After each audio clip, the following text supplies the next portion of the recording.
बौद्ध आणि मातंग समाजामध्ये तेढ वाढवली जाते। एकनाथ शिंदे बौद्ध समाजाचे धर्मगुरू आहेत का?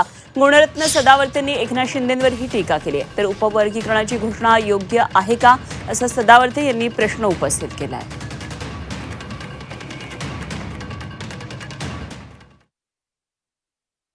जे गलिच्छ राजकारण करू इच्छितात त्यांना सांगू इच्छितो, माननीय एकनाथरावजी शिंदे साहेब उपमुख्यमंत्री तुम्हाला देखील सांगत आहे,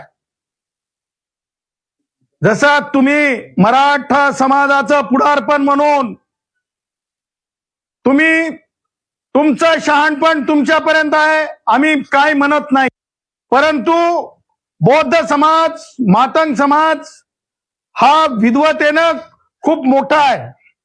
आमच्याकडे खूप विद्वान आहेत, प्राध्यापक आहेत, चिंतक आहेत, अभ्यासक आहेत, पीएचडी होल्डर आहेत। त्यामुळं कृपा करून एकनाथ शिंदे साहेब आमच्या समाजामध्ये किंवा बौद्ध समाज किंवा मातंग समाजामध्ये किंवा उपवर्गीकरणाच्या नावावर आपण कोणत्याही प्रकारचं राजकारण अथवा गलिच्छ राजकारण कोणी करण्याच्या भानगडीत पडू नये।